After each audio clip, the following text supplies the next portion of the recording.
Welcome to Coffee with Ronnie. I'm Ronnie Walter, and I'm a minute early, so there you go. Hey, just for people that haven't been here before, welcome. So glad you're here. I just wanted to tell you a little bit about Coffee with Ronnie. I do this live every Thursday that I can, when I'm not out of town. I show up 3 o'clock live, and we talk about art, the art business, and how to stay motivated, what kinds of things that we can bring to the table that just help everybody in the future, and have a little conversation as if we were having coffee at a coffee shop. So that is why I'm here. I'm glad you are here. Okay, so if you saw my Instagram post, you know that today's topic is about drawing. I am really passionate about drawing, doing it, studying it, observing it, all of that. I think drawing is an incredible, incredible thing. And I just want to go through a couple things on how it relates to us. Now, some people are more seasoned and have more formal education, and they, understand the value and the fundamentals of drawing. But bear with me, because I think there's some information in here that will be very helpful, whether you are self-taught, or as I like to say, self-educated, or you have a more formal education about the power of drawing and how it can propel us to the next place in our life, in our career, in the things that we want to do. Truly, I've loved to draw since I was a tiny child, and I know that that is a common theme, that we are the kids that, everybody was drawing when we were kids, and then other kids, well, most of the other children started doing other things where we just kept drawing. And that has always been, drawing to me has been my haven, my soft place to fall, my laboratory to work out both professional and personal issues. That's kind of my laboratory to figure out how things are going to work. And it truly has been my joy to always have drawing in my back pocket. Sometimes I think, and I've said this to Jim a few times, I'm like, what do people do when they don't draw? Like, what are they doing with their time? Because to me, drawing is like the greatest thing ever. Apparently people have other things that they do. I don't know why, but they do. So it's always been a thing that I just love. I had really great high school art teacher who we drew a lot in high school. And I love, I'm going to show you some examples. I love vintage drawing books, whether they are like, I've got this at my sister's garage sale. I don't think I ever paid her for it, but it's like from the 30s or 40s, but they're these old-timey cartoons. They're really funny. They're women and sort of women of a certain class, and that are sort of clueless.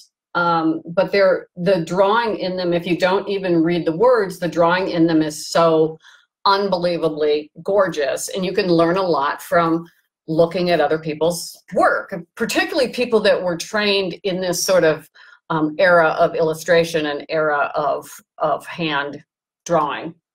I got that one. I just got this one, which is super cool. It's the best cartoons of the year of 1962. Apparently everybody had bomb shelters. And these are more comic-like the kind that were in Saturday Evening Post. But some of the drawings, that's probably not a great page, are so elegantly drawn. My poor husband, every time I was opening one, I'm like, look at this one. Look how that stance of that man with a few little lines, it gets all this emotion.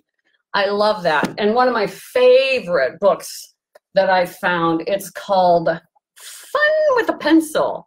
And this is from 1939. And it's really a how-to draw book. And this guy is phenomenal. I mean, I was looking at it this morning. I pull it out every once in a while because I just love the quality of the drawing. It's kind of odd, but how to put a hat on a head. I mean, those kinds of things that you learn from, and this book, if you seriously, it's from 1939. If you sat and worked through his material, you draw a lot better than you do now, I'm telling you that. So I love books like this because they show that purity, that quality of drawing that to me is super exciting. So what does this have to do with what we do? Everything. It has to do with everything. Oh yeah, Amaryllis, half price books is dangerous for its art section. I know. They always have like really odd things, but occasionally I pick them up at thrift stores and garage sales, and I think I owe my sister $2 for that one, but whatever. Come and get me. But I've always loved, like, one time at the Minneapolis Institute of, no, it was at the Walker Art Center in Minneapolis. There was an exhibition of Picasso's drawings, just his drawings. There were no paintings, and the drawings were just exquisite because people learned to draw back then. That was part of the education. They learned to draw. I love, you know, we all love looking at people's sketchbooks because it's kind of like the pulling back the curtain. How did this happen? How did you get from there to there? I mean, sketchbooks are fascinating to me. There's a couple people I follow on Instagram that are not in this sort of art for product kind of world in which a lot of us exist. But like, there's a guy named Tommy Kane. I don't know if you guys know his work, but stunning work. And his drawings and his sketchbook are fantastic. But if you look at like the drawings, not even the paintings, but the drawings of Norman Rockwell, like the way he drew and the way he sketched things out, there was such an amazing foundation of what was going to happen next. Same with, I mean, I love R. Crumb, if you know who R. Crumb is. He's more of a cartoonist, but again, the quality of drawing, amazing. Ralph Steadman, one of my favorites, that even though it's super exaggerated, the core of it is drawing. The core of all that comes after is drawing. Okay, I mean, these people can draw. They can really draw. So to me, drawing is everything. Having been an art director, an illustrator, an agent, I mean, I have a fairly honed eye, and you get to a point where you can tell the difference between an okay drawing or an okay design and a really good design, and it's based on the quality of the drawing. That is the crux of the thing. It's hard to describe, but when you have I hate to use the word educated, but when you have a honed eye for those things, you can tell the difference. And as human beings, we can sort of like subconsciously know the difference. Like when something is exaggerated, we still know that it works because of the drawing. And that's where, when people don't have that underneath, the underpinnings of that, the things start to go awry and things start to look wonky or funky. The drawing is the underpinnings. It's the skeleton. It's the structure. It's the foundation of everything that comes afterwards. Now, I am totally a champion of people who are self-taught. We often use self-taught. I want to talk a little bit about being self-taught versus self-educated. And this might be a little in the weeds. But here's the thing. I always think of self-taught as you're just, you know, head down, I'm going to force myself to learn how to do this thing. And I'm going to teach myself and I'm going to figure it out. And it might work, it might not work. But when you are self-educated, to me, that means you are putting the pieces, the blocks together. You are, in essence, designing your own curriculum for learning how to get to the place that you want to get to. So when you are self-educated, that's different than self-taught. Self-educated means you are bringing people into the conversation that know more than you or can direct you in a way that makes sense, as opposed to you just having to learn it by the school of hard knocks and by sheer grit. But when you think about it in terms of what do I need to move this forward, that's self-education. Okay, does anybody remember, some of you might be too young or too old, I don't know, or just right. Cheers. But there was a public service announcement, like after school special type thing called, but it was a PSA, and it was called Reading is Fundamental, and it was probably in the 70s. And the fun in fundamental was big and bright and cheerful, and the idea being that reading was the fundamental building block of any child ever learning anything. Like reading is the whole thing. And I feel that way about art, that drawing is the fundamental part, including the FUN being in big letters, but drawing is the thing that drives design. It is the thing. Coffee with Ronnie PSA is drawing is fundamental. For sure. So yeah, so I mean, if you're self-taught or self-educated, awesome. That's fantastic. And I don't believe, this is probably too big of a subject because there's a lot of stuff online about this right now of the, like, do you need a 4-year BFA in order to become a successful professional artist? If you're going to a private art school, it's going to cost you, like, you might as well be a brain surgeon for as much as it's going to cost you for a 4-year education at like an art school that says College of Art and Design at the end of its name. It's very expensive to go there. And so, but now I went to an art school for 2 years because that's all I could afford. And that included a year of waitressing between the 2 years so I could go back for the second year. Ended up finishing my BFA several years later at a state university. Anyway, but here's the thing. When you look at, which I did, when you look at the curricula of multiple art programs, year one, the fundamentals, a bunch of the fundamental classes revolve around drawing. They are drawing one, they're figure drawing, they're things, they had things like visual interpretation, which was when you read it, it was like how to draw. And so there's a reason that the first year of art school is spent totally in the drawing space, because a couple things are happening.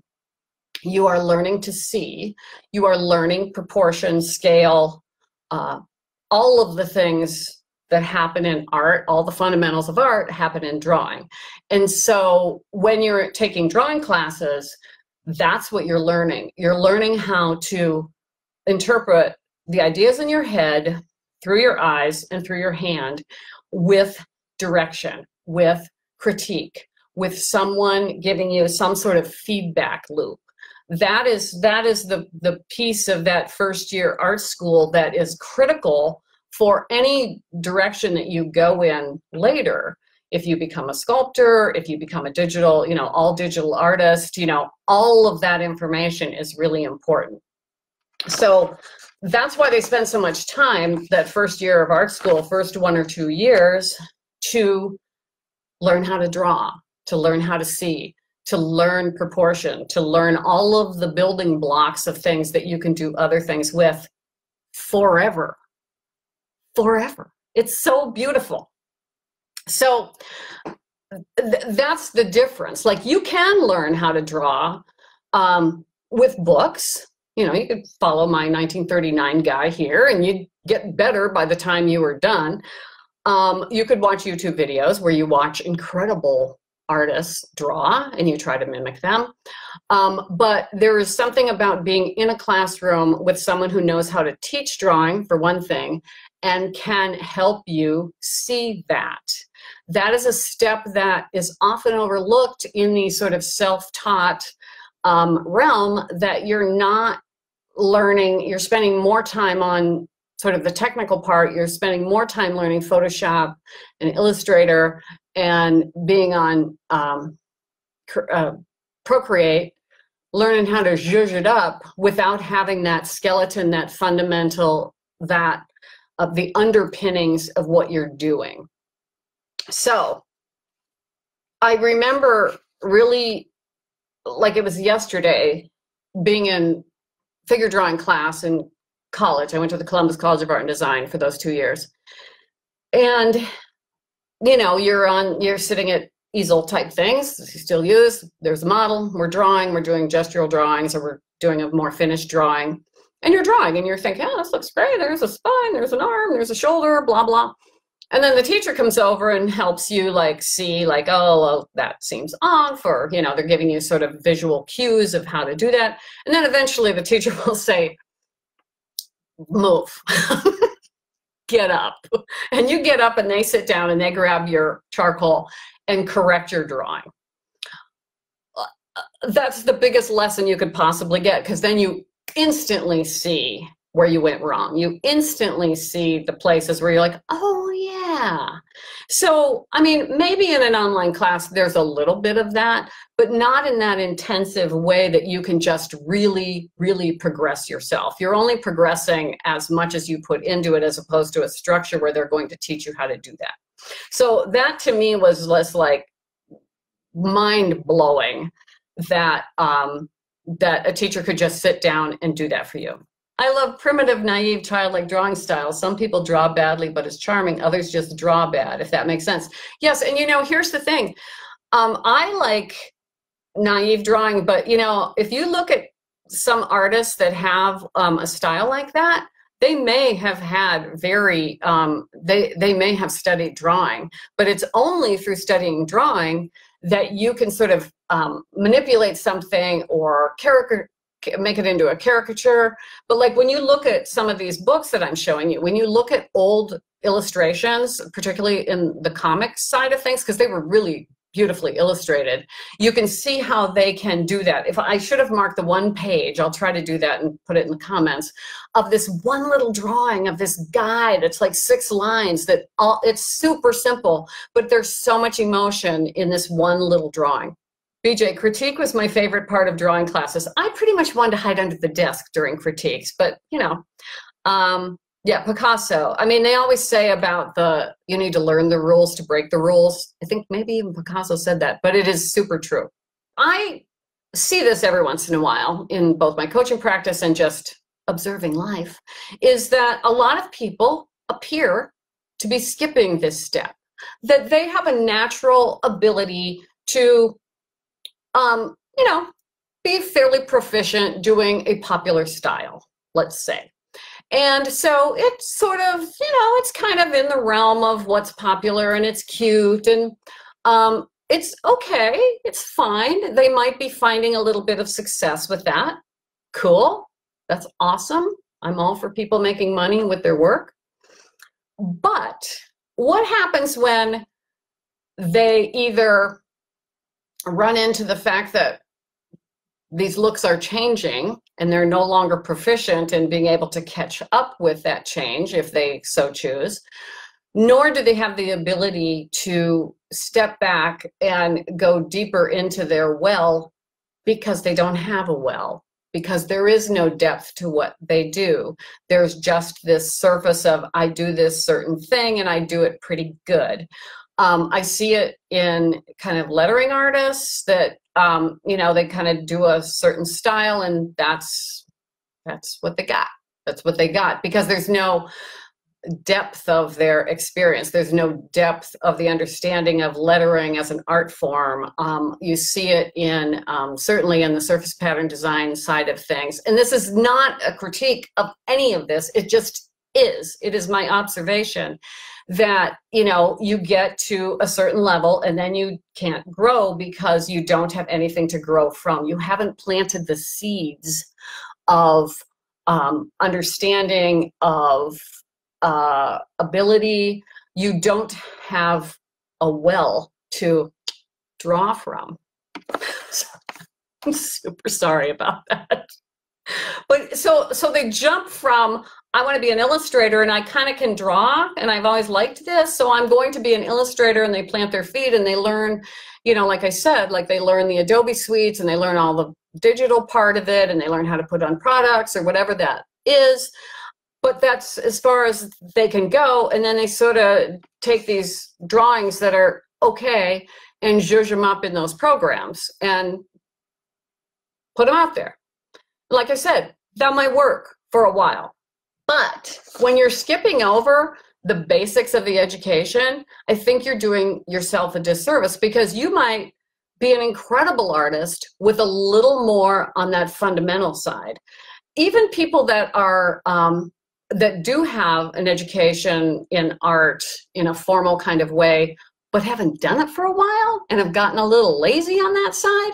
I mean, that's a reason why people still go to life drawing classes in their city once a week or twice a month, where they are professional illustrators. I know Tommy Kane does, because I see it on Instagram, that they go and they do life drawing because it just continues to build your vocabulary.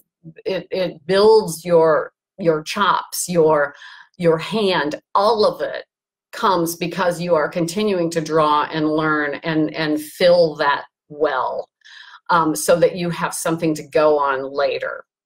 BJ, most of my fellow students wanted to hide too, but for me it was hearing the teacher and others' thoughts and what I had done, as well as hearing the same about others' works. I learned a lot. It is invaluable. I mean, it can be excruciating, but boy, do you learn. And you don't get that feedback loop necessarily on an online class, because, you know, just by the nature of an online class, there's one teacher and there might be 1,000 students and they're all spread across the world and at different time zones and all that, and it's not set up for that kind of an education.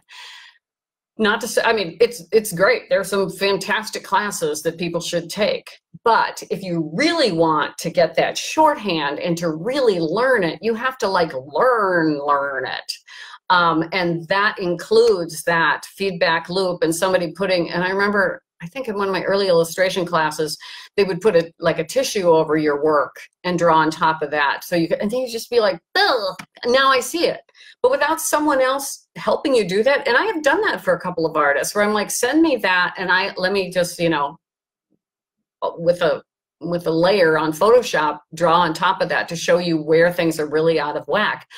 And then they can say, oh, now I see that. A critique and then feedback and conversation and someone actually touching your artwork. I always said the same about graphic designers that started emerging after computers became the norm. A lot of them were crap designers because having Photoshop and a bunch of fonts doesn't make you a designer. No. It is a tool, not unlike a paintbrush. You're not really super great at using a paintbrush until you've painted a whole bunch of things, or a pencil. I remember way back when I was working in a graphics studio in the Twin Cities. And it was just when Macs started coming onto people's desks. And I remember one of my clients, who was a very high-level graphic designer, he did all the graphics for the University of Minnesota, like changed the whole logo and all that.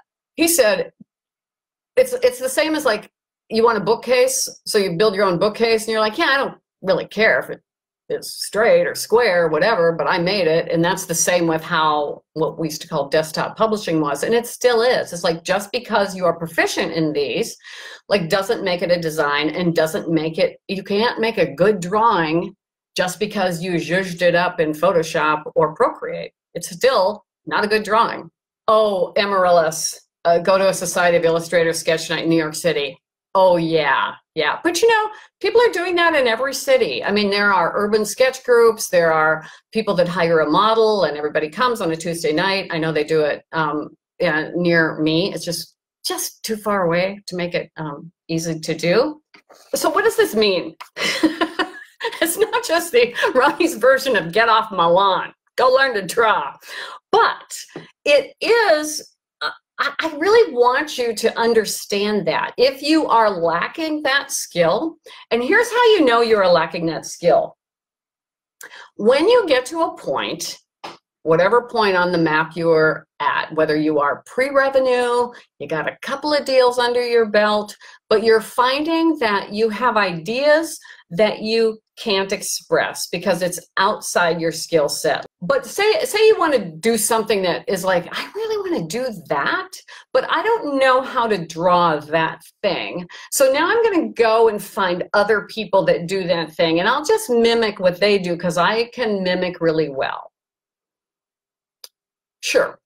But you're always like one step below whatever that original thing was. It's like the or the copies that we used to get back before email that would be like copied 1,000 times. That's what starts to happen. So when you get to the point where you realize that you can't express the things that you want to express because all of a sudden you've come up against the wall of skill that you don't have. The skills are on the other side of that wall. That's when you need to realize that there is something missing, and that's the thing you have to go after. If you are at that point, this is not the time to take one more business class. This is not the time to take a class about the secrets to children's book illustration or editorial or anything else, or the secret to pattern design is this, and taking a class about the business side. that will be there for you. That will be there for you. And that doesn't change a lot. The basic process of that, or licensing, or however you're going to do that, doesn't change a lot. But you can change the trajectory by recognizing where your skills are lacking and going and get that information. Put your $200 or $500 or $700 toward that, because if you're just taking more classes on how to be in this business and to grow in this business, but you don't have anything that, or you just keep coming up against the same wall, or getting no feedback at all, you're just like, oh, draw another picture, you know, that's when you need to stop and just stop and back it up. Beep, beep, beep, back it up.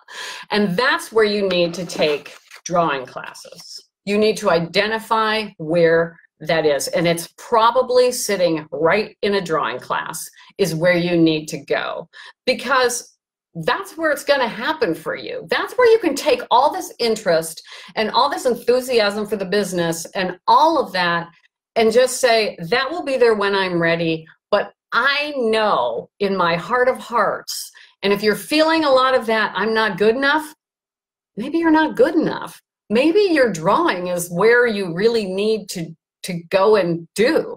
Now, how do you do that? I would suggest that you take like a college level in person at your local college, art school, evening class, at a real school, and take the class. If you are self-employed and have mornings, you know, if you're free, take a class with a real teacher and take drawing one. Start with drawing one. I don't care where you are on the map, start with drawing one, and just don't even tell anybody that you've been trying to be an illustrator. Just sit in drawing one and learn how to draw. It is invaluable for your development as an artist. And the thing is that, I mean, I took drawing classes a long time ago, long time ago. It has never left me. The principles that I learned then, that Da Vinci knew, that Picasso knew, that Tommy Kane knows, that I knew, that all of the people that draw know. And that is the well that you get to go back to every time. That is the place where new ideas spring from, because you're not just reflecting what you're seeing. You're not mirroring what is already out there. You are not trying to fit yourself into a style that is currently popular. You're actually making art. And if indeed you want to commercialize that, cool. It gives you so much of a bigger arc and a bigger voice when you have the skills to bring that to market. That's the whole thing. That's the whole thing.